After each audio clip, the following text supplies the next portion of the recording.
Meu marido sorria para os convidados como se fosse um rei, e eu segurava dentro da minha bolsa um pedaço de papel velho que valia mais do que todo o orgulho daquela família.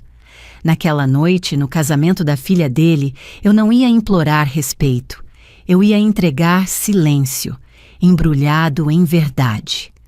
Eu me chamo Beatriz, tenho 38 anos, sou o tipo de mulher que aprendeu cedo que carinho não paga boleto e que boa intenção não sustenta ninguém quando as portas se fecham. Meu mundo sempre foi simples trabalho, disciplina e a paz que eu construía com as minhas próprias mãos. Eu não nasci rica. Eu cresci em São Paulo, classe média, com pai, que repetia a mesma frase toda vez que alguém fazia graça com dinheiro. Filha, a gente não corre atrás de status, a gente corre atrás de estabilidade. E por ironia do destino, eu casei com um homem que vivia justamente do contrário. Roberto era engenheiro civil. Nome forte, postura forte, família mais forte ainda. Ele gostava de falar da família como se fosse uma empresa, os Almeida o sobrenome, o patrimônio. Eu entrei nessa casa achando que casamento era parceria. Descobri com o tempo que naquela família casamento era contrato emocional. Você entra e paga a vida inteira com gratidão forçada. Foram 12 anos. 12 anos de pequenas coisas. Não agressões visíveis, não escândalos. Pior, 12 anos de desprezo polido, do tipo que ninguém denuncia, porque ninguém acredita. E no centro desse teatro estava sempre ela. Dona Sônia, minha sogra. Elegante, boca fina, olhar de quem mede você por dentro. Ela não precisava levantar a voz para humilhar. Ela fazia isso com uma frase curta, no tom certo, no momento certo. O tipo de mulher que te chama de querida como se estivesse cuspindo. Mas o que mais doía não era ela. Era o Roberto. Porque Roberto me defendia em público e me diminuía em casa. Eu aprendi a reconhecer o roteiro quando a família dele estava presente, eu virava a esposa, uma peça decorativa. Quando a família ia embora, eu voltava a ser a mulher que precisa saber o seu lugar. O casamento da filha dele chegou como chega sempre com pressa, com lista de exigências e com aquela sensação de que eu estava entrando em um evento onde eu só podia sorrir e obedecer. Luana, a filha do Roberto, tinha 24 anos. Acabara de se formar na FGV. Bonita, educada, aparência perfeita para foto e currículo. Por fora, sempre foi gentil comigo. Nunca me destratou diretamente. Mas eu sabia ler o que não era dito. Ela cresceu ouvindo que eu não era de verdade na família. Não por maldade dela, por influência. A mãe da Luana morreu cedo, e o luto naquela casa virou algo proibido, um nome que ninguém falava, uma gaveta trancada. Eu tentei ser presença sem invadir, e com o tempo eu percebi não importa o quanto você se esforce. Algumas pessoas só te toleram enquanto você não brilha. O casamento dela seria num sítio na região metropolitana de São Paulo, daqueles lugares caros com gramado, aparado como tapete salão de vidro e luz amarela pendurada em árvore. Uma estética rústico-chique que parece simples, mas custa uma fortuna. No convite estava escrito com orgulho 250 convidados. Eu vi a movimentação de longe e soube que seria uma noite longa. Os padrinhos chegavam de terno bem cortado. As madrinhas pareciam ter saído de vitrine, vestido justo salto alto cabelo, com brilho de salão. A mesa de doces era um altar brigadeiro de colher bem casado, embrulhado em fita bolo alto com flores delicadas, taças de cristal que ninguém em casa usava no dia a dia. E eu fui no meu lugar de sempre discreta. Vestido midi elegante, cabelo preso, brinco pequeno. Uma bolsa cara sim porque eu aprendi que naquela família, se você não parece adequada, eles te esmagam sem dó. Mas o que eu carregava dentro dela não era status. Era outra coisa. Uma caderneta de poupança antiga. Velha mesmo. Capa gasta, papel amarelado, daquelas que muita gente hoje nem reconhece. Eu abri aquela conta ainda jovem quando minha vida era um quarto pequeno e uma rotina cansada. Na época, eu fazia depósitos como quem coloca tijolos invisíveis em uma casa que ninguém via. Pouco a pouco, sempre. Ninguém dentro daquela casa conhecia o valor real do que eu construí sozinha, porque para eles, dinheiro de verdade era herança, era carro importado, era nome em placa. O meu dinheiro era silêncio. Eu mantive aquela poupança por 15 anos, com uma teimosia que beirava orgulho.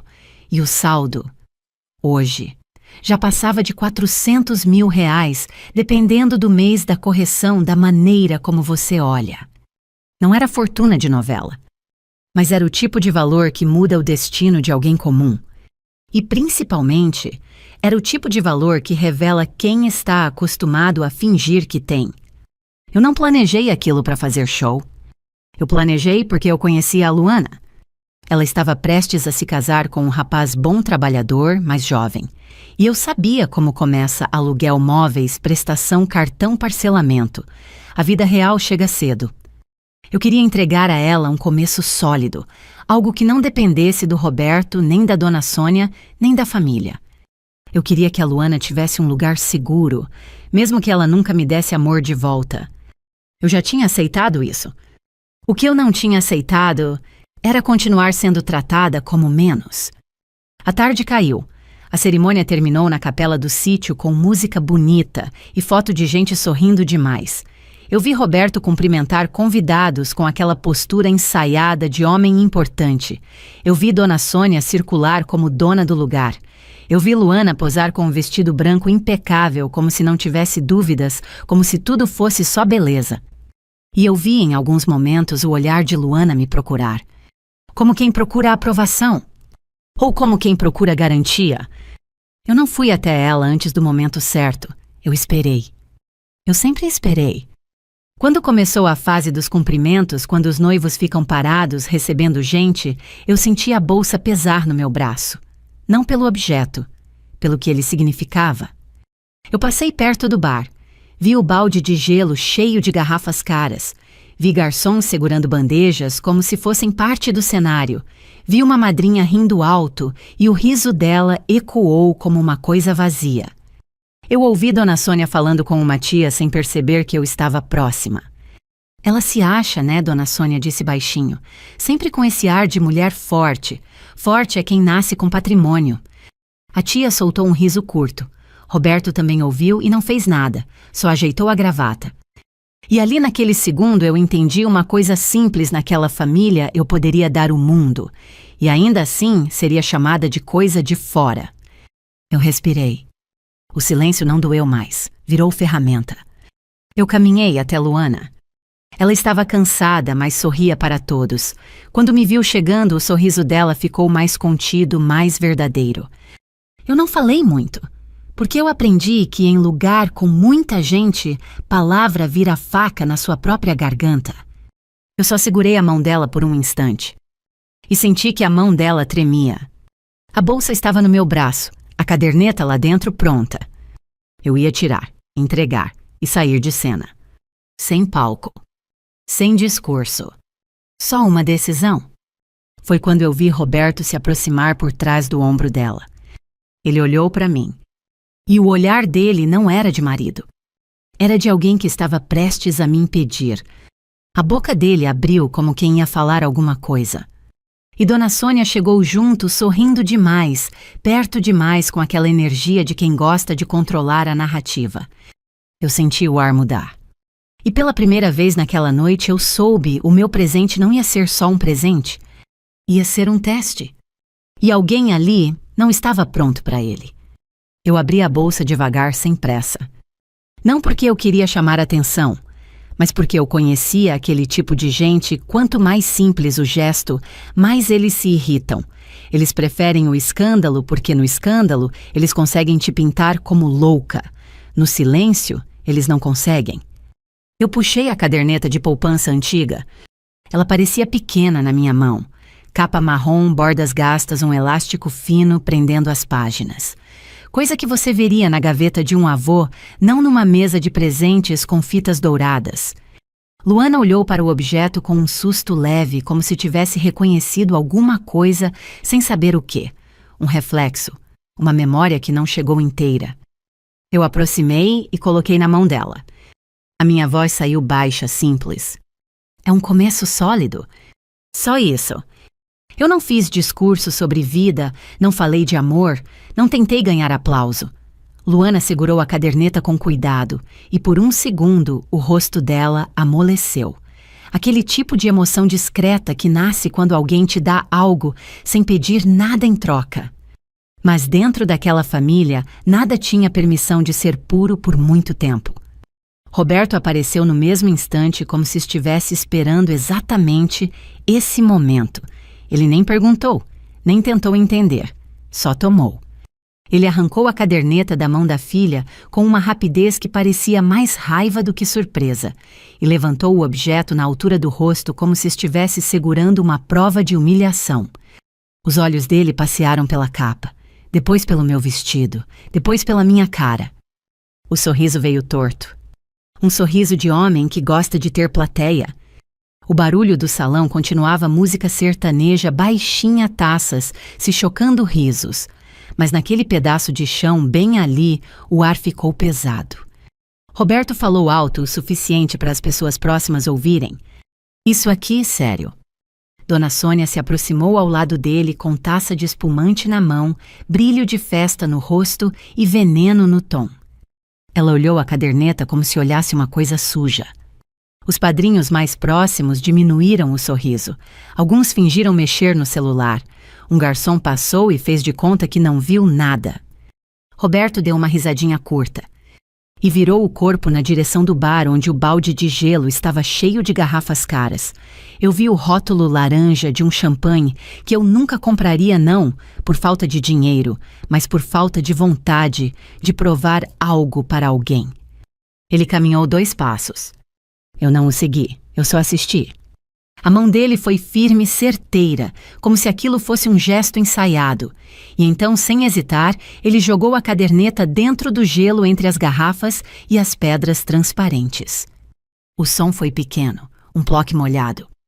Mas o impacto foi enorme. Roberto levantou a voz com prazer na crueldade. Lixo tem que voltar pro lixo. O riso de Dona Sônia veio junto alto demais. Um riso de mulher que só se sente viva quando alguém abaixo dela sangra. Ela completou olhando ao redor, buscando cumplicidade nos olhares. Você fez a gente passar vergonha, Beatriz. Sempre com essas coisas de pobre. Algumas pessoas deram risada por reflexo, não porque acharam engraçado, porque sentiram medo de ficar contra a família certa. Eu reparei numa coisa, as risadas vinham mais dos jovens, dos que não entendiam o peso do que estava acontecendo. Os mais velhos ficaram quietos. Porque gente velha sabe dinheiro guardado em silêncio vale mais do que dinheiro exibido em mesa. Luana, a noiva, ficou com o buquê preso no peito sem reação. A boca dela abriu levemente e fechou de novo. Ela olhou para o pai, depois para a avó e depois para mim. E eu vi o que ela estava pensando sem ela dizer. Eu devia agradecer, ou eu devia fingir que isso é normal. Eu não dei a ela esse peso. Eu não fiz cara de vítima. Eu não pedi respeito. Eu só caminhei até o balde de gelo. A música continuou tocando. Alguém lá atrás gritou viva os noivos tentando salvar o clima. E esse foi o momento mais triste, perceber que as pessoas preferem manter a festa do que interromper uma humilhação. Eu me agachei com calma. Enfiei a mão no gelo. A água gelada subiu no meu pulso. Eu senti a pele arrepiar, mas não foi desconforto. Foi uma sensação estranhamente limpa. Eu puxei a caderneta de volta. Ela estava encharcada, pingando, as páginas grudadas. Eu tirei um lenço de seda da bolsa, o mesmo que eu usava para tirar maquiagem em dias longos ou limpar uma gota de café da minha camisa. Coisa de mulher que aprendeu a não depender de ninguém. Sequei a capa com cuidado. Não por carinho no objeto, mas por respeito ao que ele representava, anos de disciplina de trabalho de vida sem plateia. Roberto me encarou. Ele queria que eu explodisse. Ele queria que eu quebrasse na frente de todo mundo. Eu não dei esse presente a ele. Eu só levantei. A água ainda escorria do meu pulso. Dona Sônia fez um gesto com a mão como se eu fosse poeira. Tira isso daqui. Vai, não estraga o dia da minha neta. Foi a primeira vez que eu ouvi ela chamar Luana de neta com aquele orgulho alto. Eu entendi por que era o dia em que ela precisava reafirmar poder. Eu olhei para Luana uma última vez.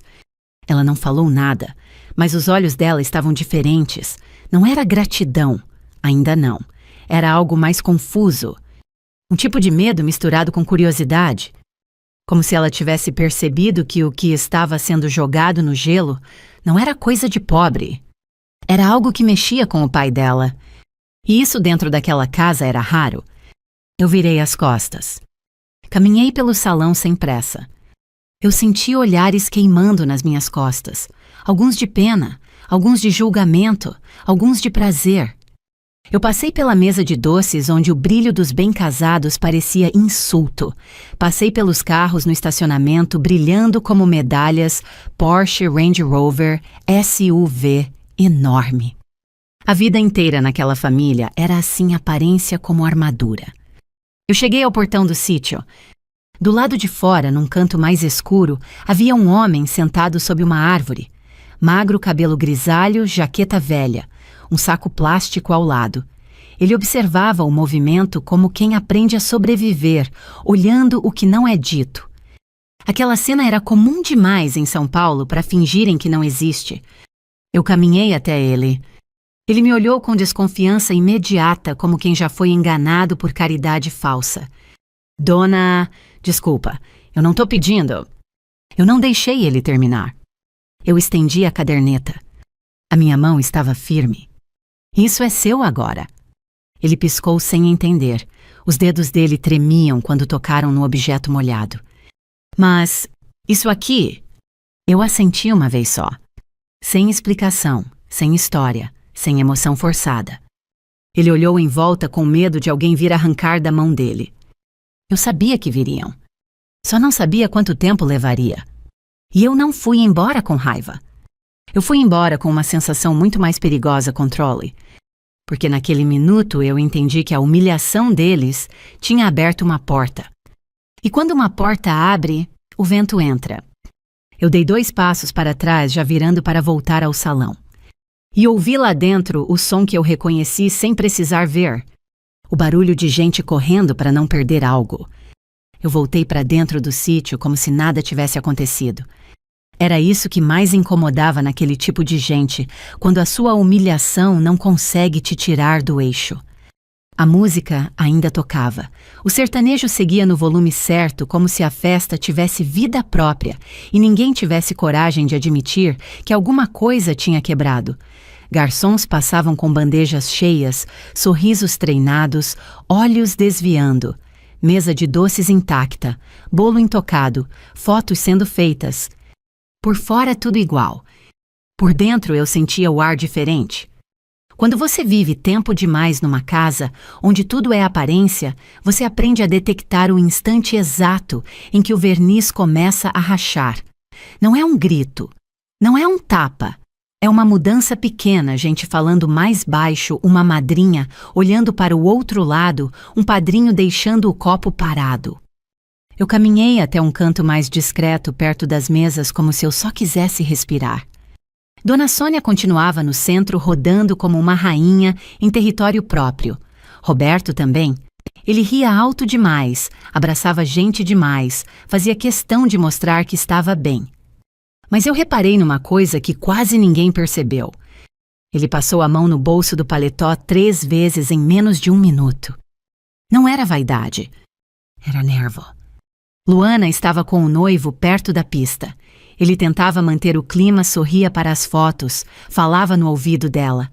Mas Luana já não tinha o olhar de quem está vivendo o melhor dia da vida. Ela olhava para o pai em intervalos curtos, como quem tenta entender onde exatamente estava a armadilha. Eu não fui atrás dela. Eu não queria puxar Luana para o meu lado com palavras. Eu queria que a vida fizesse o trabalho sozinha. Quando a verdade chega sem você empurrar, ela entra mais fundo. Eu sentei numa mesa vazia por alguns segundos. Peguei o guardanapo e sequei melhor meu pulso. A água do balde de gelo ainda tinha deixado a pele arrepiada. Era um frio físico, mas o que eu sentia dentro era diferente. Era aquele tipo de serenidade dura que vem quando você finalmente para de pedir. Eu ouvi duas senhoras mais velhas comentando atrás de mim em voz baixa. Antigamente poupança era coisa séria, uma delas disse. Hoje o povo acha que dinheiro é só cartão e foto. A outra respondeu. Eu não virei, eu só guardei aquilo, porque eu sabia que naquela festa os mais velhos seriam os primeiros a entender o tamanho da humilhação. Não pela cena, pelo símbolo. Roberto conseguiu me achar com o olhar do outro lado do salão. Ele me encarou por um segundo como se estivesse decidindo se vinha brigar de novo. Dona Sônia falou alguma coisa no ouvido dele. Eu vi ele fazer que não com a cabeça. Era isso que eu queria. Que ele ficasse dividido. Homem que se acha dono do jogo não sabe lidar quando perde o controle da própria narrativa. A festa seguiu por mais alguns minutos, mas já não era a mesma. Até os risos pareciam mais curtos, mais tensos, como se alguém estivesse rindo só para manter a máscara. Foi aí que eu vi o primeiro sinal de que o meu gesto tinha atravessado o portão. Um garçom jovem com colete preto e gravata fina entrou apressado pela lateral do salão. Ele olhou em volta como quem procura alguém específico. A expressão dele não era de quem derrubou bandeja. Era de quem encontrou um problema que não cabe no manual. Ele se aproximou do coordenador do evento, aquele tipo de homem que anda com fone no ouvido e fala com a mão na cintura. Os dois trocaram poucas palavras. O coordenador olhou para Roberto. E Roberto, na mesma hora, mudou o rosto. Foi uma transformação rápida. O sorriso apagou. Os olhos ficaram mais duros. O maxilar travou. Ele deu 2 passos rápidos na direção da entrada. Dona Sônia foi atrás indignada, como quem não aceita que algo aconteça sem a permissão dela. E foi nesse momento que eu soube o homem lá fora tinha se movido. A porta de vidro do salão abriu. O vento entrou trazendo cheiro de mato molhado e noite. E com o vento entrou também um desconforto que parecia queimar a pele de todo mundo. O homem de fora apareceu na entrada. Não era um invasor como o filme. Era só um homem cansado de roupa antiga, postura encolhida, segurando algo nas mãos como quem segura uma coisa que pode ser tomada a qualquer segundo. Ele não avançou de cara para o meio. Ele ficou no limite perto do batente com olhos assustados e um passo pronto para recuar. Mas o salão inteiro viu. Porque um corpo que não combina com o ambiente grita mais do que qualquer música. Ele levantou a mão sem saber para quem e falou num tom alto o suficiente para atravessar a primeira fileira de mesas. Desculpa, eu tô procurando uma senhora, Dona Beatriz. Foi como se alguém tivesse desligado metade da festa. Os padrinhos pararam de mastigar. As madrinhas pararam de sorrir. O som ficou estranho porque a música continuava, mas as vozes sumiram. Roberto chegou perto dele rápido demais, com pressa de apagar aquilo, antes que virasse assunto. Dona Sônia veio atrás com a cara vermelha de raiva. O homem segurava a caderneta na mão. Molhada, ainda com a capa marcada. Era um detalhe pequeno, mas a água escorrendo do papel parecia uma prova viva de que algo tinha sido jogado fora. Eu fiquei onde estava. Eu não fui correndo. Eu não precisei. O homem olhou para Roberto primeiro como se tivesse medo dele por instinto e depois procurou meu rosto no meio da multidão. Quando ele me achou, os ombros dele relaxaram um pouco. Ele caminhou 2 passos para dentro e estendeu a caderneta com cuidado, como se devolvesse algo que nunca deveria ter recebido. Senhora, a senhora me deu isso, mas eu acho que é engano. Ele disse mais baixo agora. Tem um número aqui. É muito dinheiro. O barulho de murmúrio começou como chuva fina. As pessoas não ouviram números, mas ouviram muito dinheiro. E isso em festa de família rica é como sangue no chão. Todo mundo finge que não viu, mas ninguém consegue parar de olhar. Roberto tentou pegar da mão do homem na mesma hora. Não como quem pede, como quem toma. O homem puxou para trás num reflexo de medo. O movimento foi rápido e instintivo. Não era coragem, era sobrevivência. Dona Sônia perdeu qualquer elegância e soltou alto sem filtro. Tá vendo? É isso que você trouxe pra dentro, miserável ladrão. Algumas pessoas engoliram seco, outras abaixaram a cabeça. Eu vi Luana dar um passo para a frente. O buquê tremia na mão dela. Ela olhava para o pai como se pela primeira vez enxergasse o homem sem maquiagem social, porque Roberto não estava preocupado com a festa nem com o escândalo. Ele estava preocupado com a caderneta. E essa diferença é o que destrói qualquer mentira. Luana não disse nada. Mas o olhar dela era um tipo de pergunta que não precisa de voz. Por que meu pai tá assim? O noivo se aproximou dela com cuidado, tentando proteger a imagem do casal. Ele tocou no braço dela como quem diz, fica quieta, depois a gente resolve. Só que Luana não tirava os olhos da cena. O homem segurou a caderneta mais perto do peito como se guardasse um segredo dentro dela. Ele respirou forte, constrangido por estar no centro de algo que não entendia.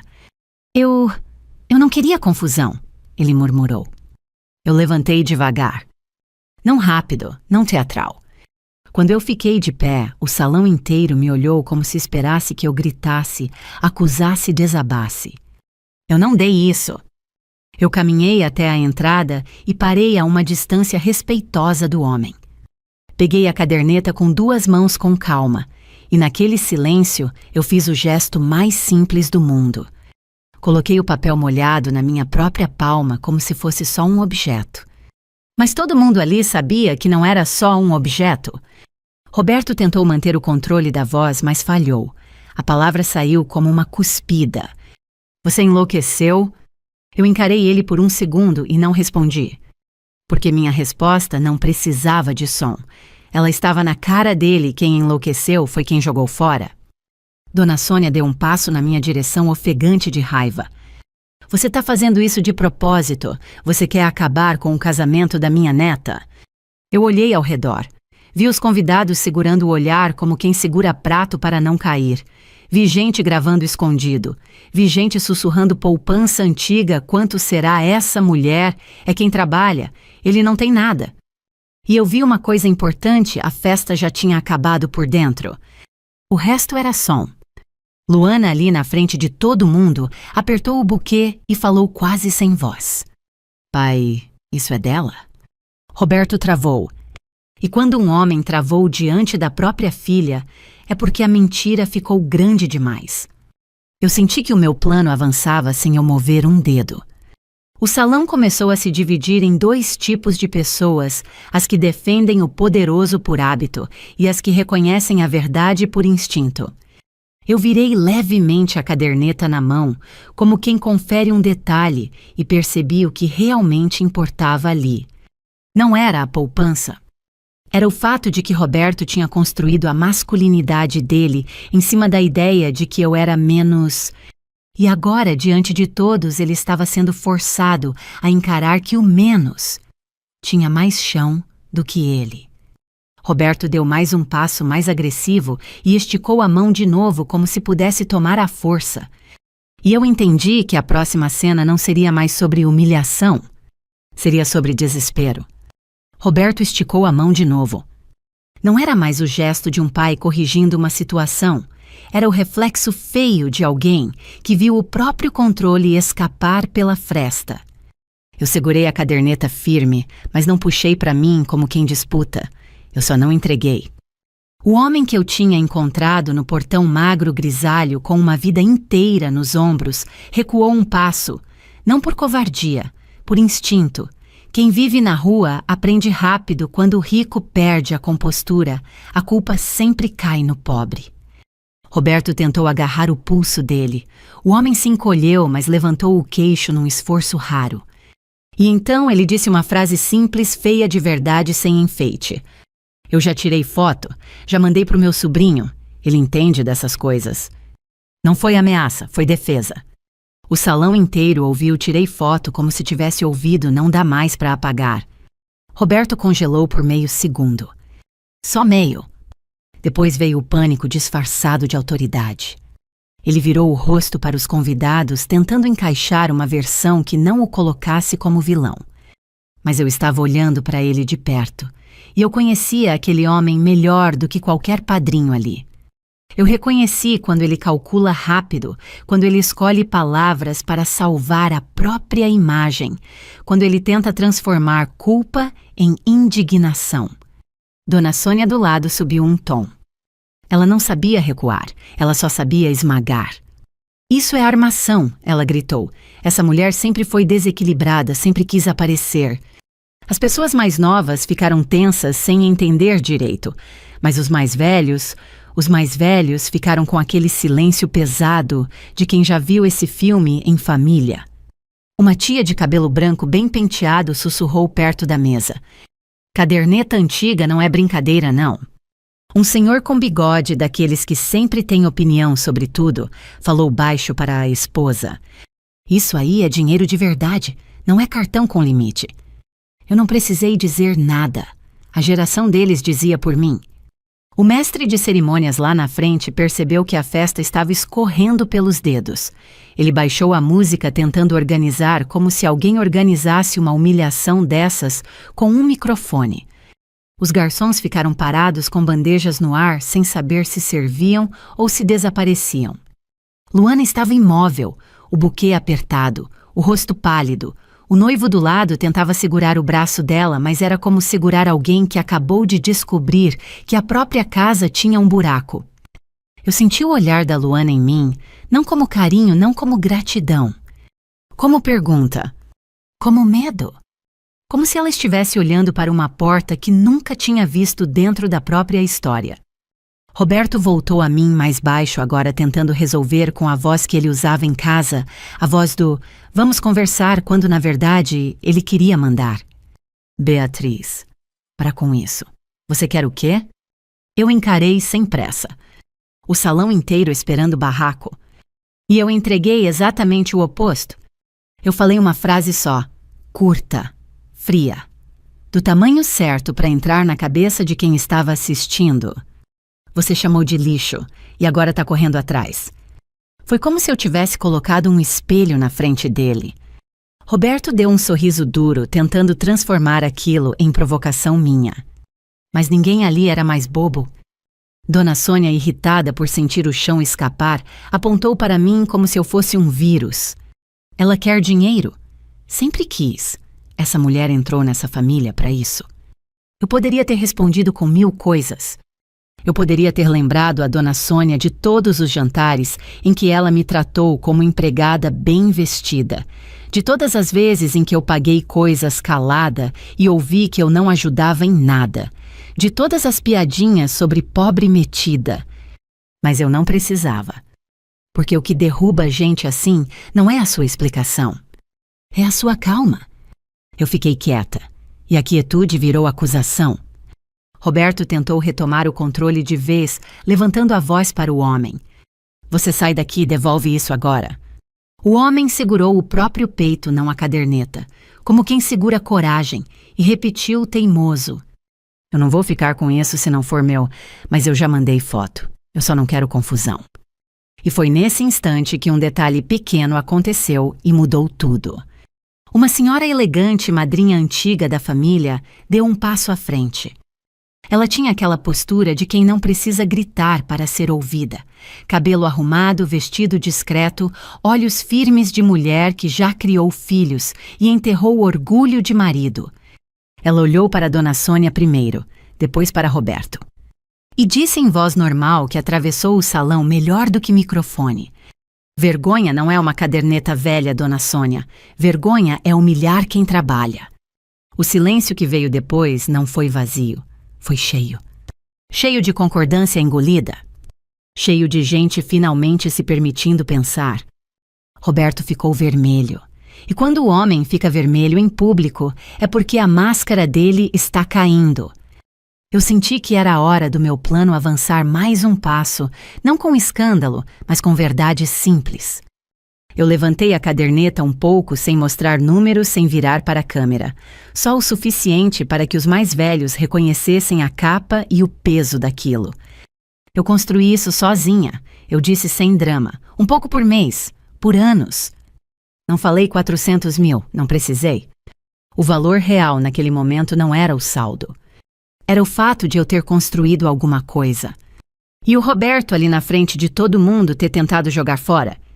A fofoca começou como sempre começa, rápida, silenciosa e impossível de parar. Ela que bancou muita coisa, alguém sussurrou. Ele vive de pose? Outro respondeu. E ainda fala de pobre, uma terceira voz veio com nojo. O noivo de Luana, pálido, puxou ela para o lado preocupado. Não por amor naquele instante. Por medo de escândalo virar notícia de trabalho, virar conversa de cliente, virar sombra no começo da vida dele. Luana, porém, não conseguia sair. Ela estava presa naquele ponto exato em que a sua infância morre. Porque ela percebeu que o pai dela não estava irritado comigo por falta de respeito. Ele estava desesperado porque a festa dele tinha testemunhas. E testemunha é o que rico mais teme. Roberto percebeu que estava perdendo o salão. E fez o que homens assim fazem quando perdem o público, tentam levar a briga para um lugar sem plateia. Ele se aproximou de mim, quase encostando, e sibilou entre os dentes. A gente vai conversar lá fora? Eu não recuei, só olhei. A madrinha antiga ainda estava parada ali firme. O homem do portão segurava o próprio casaco como se ainda não acreditasse que tinha entrado numa festa de rico. Dona Sônia tremia de raiva, mas agora era uma raiva impotente, porque quando a plateia muda de lado, o veneno não funciona. Eu fiz um gesto pequeno para o homem. Não de vá embora, de tá tudo bem. Ele assentiu devagar e recuou para perto da porta, pronto para sair se alguém viesse em cima dele. Eu me virei para Luana por um segundo. Ela estava com os olhos molhados, mas não chorava. O tipo de dor que não sai porque ainda não encontrou lugar no corpo. E ali eu entendi algo importante. O meu revenge não era contra ela. Era contra a arrogância que sempre usou Luana como desculpa para me esmagar. Eu voltei o olhar para Roberto. Vamos, eu disse apenas. Nós saímos andando pelo corredor lateral do salão, passando pela parte onde ninguém tira foto, onde só tem sombra, caixa de som-fio e funcionário tentando sumir. O estacionamento estava cheio de carros caros brilhando sob luz amarela. Porsche, Range Rover, SUV preta, placa personalizada. Tudo gritando eu tenho. Roberto parou entre dois carros como quem escolhe um ringue. Ali, sem música, sem doce, sem plateia, ele deixou a máscara cair de vez. O rosto dele não era mais do marido sorridente.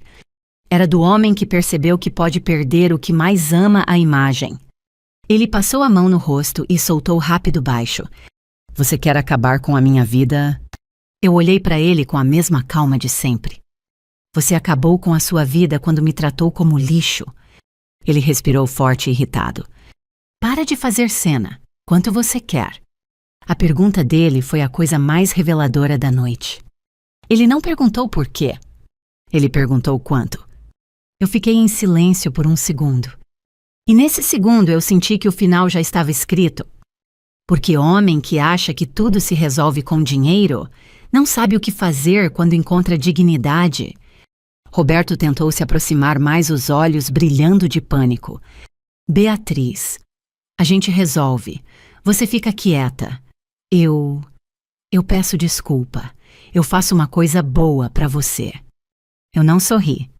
Eu só deixei a frase sair fria, sem força, e por isso mesmo mais cortante. Você não sabe pedir desculpa. Você só sabe comprar silêncio. O rosto dele se fechou. E eu vi o instante em que o pedido virou ameaça. Ele inclinou a cabeça e disse baixo, como veneno. Então você vai ver o que acontece quando você mexe com a minha família. O vento frio do sítio passou entre os carros. E eu entendi, o próximo passo dele não seria mais humilhação. Seria vingança. E agora eu tinha que escolher: ou eu recuava, ou eu terminava o que eu comecei sem barulho e sem medo. Eu não respondi à ameaça do Roberto. Não porque eu não ouvi, mas porque em 12 anos eu aprendi que a pior coisa que você pode fazer com um homem como ele é não reagir. Ele precisa da sua reação para justificar a crueldade dele. Sem a sua reação, ele fica sozinho com a própria feiura. Eu virei as costas e voltei para o salão. A festa estava diferente. Não tinha mais energia de celebração. Tinha energia de fofoca contida, de gente observando e medindo cada movimento. E mesmo assim, o som continuava como se alguém estivesse tocando música em cima de um velório para não aceitar o fim. Eu caminhei até a mesa onde eu tinha deixado meu celular, sentei, respirei e esperei. Porque eu sabia o Roberto não iria me enfrentar ali dentro de novo. Ele já tinha visto que a plateia não era mais dele. Ele ia escolher outro caminho. E ele escolheu. Dona Sônia apareceu primeiro. Ela veio dura com o rosto tenso, segurando a taça como se fosse um troféu. Parou do meu lado e falou num tom baixo, sujo. Você já fez o suficiente, agora some. Eu nem levantei a cabeça. Eu já ia embora mesmo. Ela se irritou porque não encontrou briga. Você acha bonito fazer isso no casamento da menina? Eu finalmente levantei o olhar só o suficiente para ela entender que eu não tinha mais medo. Bonito foi o seu filho jogar meu presente no gelo. Dona Sônia engoliu a raiva e trocou de estratégia, como sempre fazia quando percebia que o ataque direto não funcionava. Ela baixou a voz e tentou a manipulação que ela usava com todo mundo. Beatriz, você é inteligente. Você sabe como funciona a vida. A gente mantém as coisas dentro de casa. Eu sorri sem humor. Dentro de casa vocês sempre fizeram. Fora de casa é que dói, né? O rosto dela ficou vermelho de ódio. Você não vai sair dessa ilesa. Eu só peguei minha bolsa. Eu nunca estive ilesa aqui dentro. Eu só estava calada. Eu me levantei e caminhei em direção ao portão do sítio. Eu não queria mais ficar naquele lugar. Eu já tinha visto o suficiente. A humilhação tinha virado desespero, e desespero, quando não encontra saída, vira algo mais perigoso. Lá fora, o homem grisalho ainda estava por perto, como eu imaginei. Ele não tinha ido embora porque não tinha para onde ir. Ele estava encostado numa árvore, segurando a caderneta, como se segurasse um pedaço do próprio destino. Quando me viu, ele se levantou rápido, nervoso. Senhora, eu atrapalhei tudo. Eu cheguei perto e falei com firmeza, mas sem dureza. Você não atrapalhou nada, você só apareceu. Ele olhou para o chão. Eles gritaram comigo. Eu fiquei com medo. Eu sei. Eu estendi a mão calma. Me dá só um minuto. Ele hesitou. Depois me entregou a caderneta com cuidado. As páginas ainda estavam úmidas, a capa marcada pela água do gelo. Eu não olhei números, eu já sabia o valor. Eu olhei para dentro como quem procura outra coisa. E encontrei. No meio das páginas, preso como segredo antigo, havia um papel dobrado, pequeno, amarelado, com uma letra fina. Eu não abri ali na frente dele, porque eu não queria que aquilo virasse espetáculo. Eu guardei o papel no bolso interno da bolsa. A caderneta eu devolvi para ele do mesmo jeito que eu tinha dado antes. Guarda com você, só por hoje. Ele arregalou os olhos. Mas, e se eles pegarem? Eu aproximei um pouco baixinho, como alguém que dá instrução de rua. Então você fica onde tem câmera, e se alguém encostar em você, você grita. Eu não tô te largando. Ele assentiu devagar. Eu tirei uma nota do bolso e coloquei na mão dele. Come alguma coisa, água, e fica por perto. Eu volto já. Ele apertou a nota como se fosse muito mais do que dinheiro. Eu caminhei até o estacionamento, peguei meu carro e saí do sítio com o coração mais frio do que quando cheguei. Não era tristeza, era decisão. Eu dirigi em direção ao meu apartamento em Higienópolis. Ruas conhecidas, luzes de poste, o mesmo trânsito leve de madrugada. São Paulo parecia indiferente ao drama de uma festa rica. E isso era perfeito. Porque a vida real não para assistir o ego de ninguém cair. No elevador eu não olhei o espelho. Eu não precisava confirmar meu rosto. Eu sabia exatamente quem eu era. Entrei no meu apartamento, tirei os sapatos, deixei a bolsa na bancada da cozinha e só então abri o papel dobrado que eu tinha encontrado. A letra era feminina, fina, direta, como alguém que escreve rápido antes de alguém chegar. Era a letra da mãe da Luana. Eu soube na hora mesmo sem ter visto essa letra antes, porque aquilo tinha verdade demais. O papel dizia em poucas linhas algo que não era poesia, era instrução. Algo como: se um dia isso estiver nas mãos da minha filha, ela vai saber que não foi esquecida. E abaixo, um número anotado, um código e uma frase curta. Não confie em ninguém da família dele. Eu senti o ar sair do meu peito devagar. Não porque eu estava emocionada, mas porque eu finalmente entendi por que o Roberto ficou desesperado. Aquele papel era uma bomba silenciosa. Não era só dinheiro. Era prova de que alguém anos atrás já sabia que aquela família era capaz de apagar uma mulher. Eu fiquei alguns segundos parada na cozinha com o papel na mão. E naquele silêncio, eu fiz o que eu sempre fiz quando o mundo tentava me confundir. Eu organizei o próximo passo. Eu peguei meu celular e escrevi uma mensagem curta para Luana. Sem carinho exagerado, sem julgamento, só verdade. Eu encontrei algo dentro da caderneta. É da sua mãe. Se você quiser saber, me encontra amanhã cedo, sem seu pai, sem sua avó. Eu não mandei áudio. Eu não expliquei. Eu só mandei a frase e deixei. Depois eu abri uma garrafa de vinho tinto, um gole pequeno, não para comemorar, para marcar que eu estava em casa no meu território onde ninguém gritava comigo. Meu celular vibrou. Mensagem do Roberto. Curta, seca. Você tá brincando com fogo? Eu olhei para a tela e não senti medo.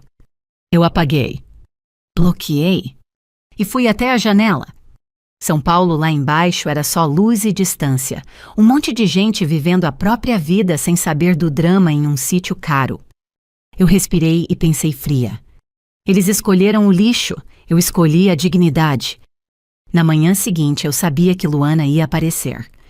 E eu sabia que quando ela lesse aquele papel, não seria mais sobre casamento. Seria sobre mãe. E sobre quem dentro daquela família tinha roubado dela o direito de saber. Se essa história tocou você de alguma forma, eu te faço um pedido simples. Não guarde silêncio quando te humilharem por algo que você construiu com dignidade. Escreve aqui nos comentários de que cidade você está me ouvindo no Brasil, em Portugal ou em qualquer lugar da Europa. E se você já viveu uma injustiça dentro da própria família, compartilha. Às vezes a gente acha que está sozinho. Até perceber que muita gente também precisou se levantar sem fazer barulho. Se inscreve no canal e volta amanhã. Aqui a verdade sempre encontra um jeito de aparecer.